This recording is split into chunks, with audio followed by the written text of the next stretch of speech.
Les ondes radio ne sont pas arrêtées par les nuages. Le radiotélescope de Nansani fonctionne 24 heures sur 24.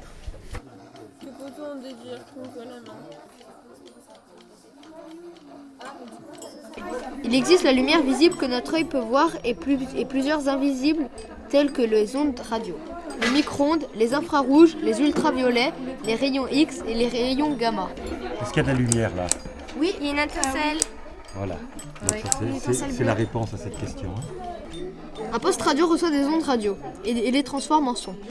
Allumez le poste radio et faites fonctionner l'allume-gaz. L'allume-gaz émet-il des ondes radio? Alors. Il est allumé, c'est bon. Ah, il est allumé. Tu entends? Ah oui. Vas-y.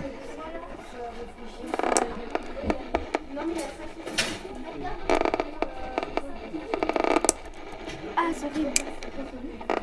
Oui, bah, il en émet pas. Si, on peut dire que l'allume-gaz émet des ondes radio. Parce que ça fait un... On les entend. Et vous savez ce qu'on pourrait faire? On pourrait regarder si en s'éloignant, ça marche toujours. Tu veux nous faire la manip en te reculant d'un pas à chaque fois? Là, ça marche pas. Je sais pas. C'est pas moi qui travaille, c'est vous. Non. Vas-y, rapproche-toi alors. Ouais, là, ouais. Et t'apprends très près. T'apprends très près. C'est comme la lumière. À mesure qu'on recule, ça s'affaiblit.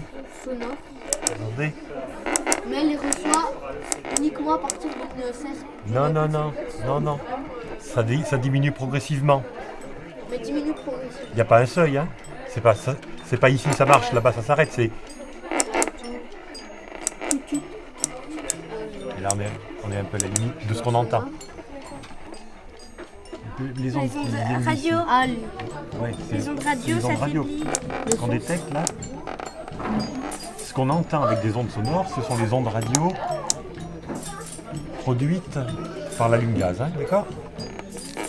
Donc on a de la lumière bleue, des ondes radio et même des ultraviolets, rien qu'avec ça. C'est notre main qui est plus chaude. Si notre main est plus chaude que la table.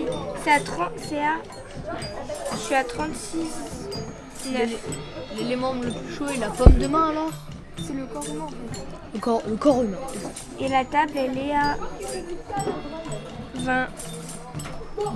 Est-ce que tu la vois la main? Non, là. Bah non. Et là? Oui. Alors qu'est-ce que tu peux en déduire? Donc le sac en plastique, il laisse passer les infrarouges et il arrête. Le sac en plastique noir, il laisse passer les infrarouges et il arrête La chaleur. la lumière visible. Si on voit pas ma main, c'est parce que la lumière sort pas. Donc le sac plastique, il Laisse passer les infrarouges. L'infrarouge et stoppe la lumière. Attends, hop. ça laisse pas passer la lumière. Tu vois, tu laisses. Ça laisse pas passer les infrarouges. Attends, laisse tes doigts dépasser. Mes doigts du coup, ils sont chauds. Ouais. Mais avec la plaque de verre, on voit pas. Ça arrête. Ça arrête la lumière. Voilà.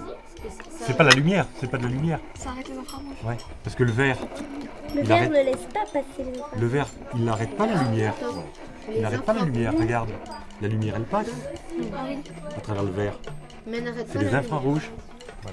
Qu'est-ce qu'il faut faire avec ce disque? Il faut le faire tourner. Il faut le faire tourner. Et comment on le fait tourner? la lumière. On le fait tourner avec un petit moteur, c'est ça? Oui. Voilà. Alors qu'est-ce que vous percevez d'un peu étrange? Il devient blanc. Là, il était de couleur et puis là, il est plus de couleur. Là, il est plus clair. Il est blanc même, hein? C'est un blanc. Hein. Moi aussi, je vois du blanc. Oui, Ici, on voit blanc. mais mettez-vous bien en face là. Il est blanc. Il est blanc, hein? Voilà, donc on voit un disque. Si on ne savait pas, on dirait, je te parie 100 € que ce disque est blanc. Hein. Et puis débranchez-le.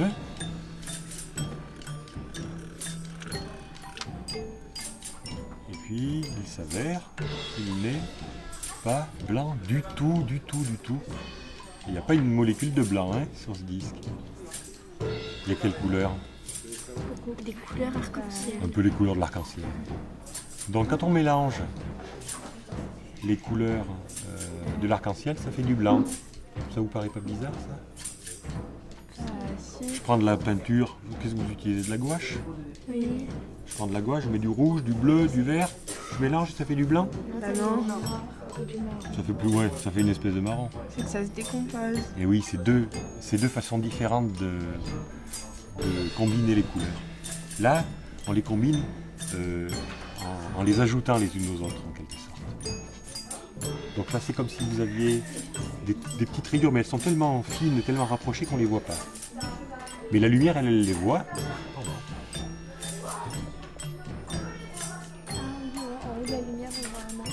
Oui. Qu'est-ce qu'on voit? On voit la lumière qui est allée tout droit sans être changée. C'est la tache du milieu. Et puis ici, on voit un rond violet, un rond bleu, un rond bleu clair, un rond jaune et un rond rouge qui sont un peu décalés les uns par rapport aux autres. Et en dessous aussi. Mon pull, il est bleu ciel. Qu'est-ce que ça veut dire? Ça veut dire qu'il est éclairé avec la lumière du jour, la lumière des lampes ou la lumière de l'extérieur, qui est blanche. Et puis il y a une partie des couleurs qui sont mangées, le rouge, le violet, le vert sont mangés, et donc il n'y a que le bleu qui repart. C'est pour ça que vous voyez que mon pull est bleu. C'est parce que dans la lumière blanche, il y avait déjà le bleu qui permet de voir mon pull bleu. Je ne sais pas si vous avez suivi. D'accord? Avec la lumière colorée, on peut, en mélangeant d'une façon qui n'est pas comme avec la peinture, on peut avoir du blanc. Et avec la lumière blanche, on peut avoir la lumière colorée. La spectroscopie consiste à décomposer la lumière.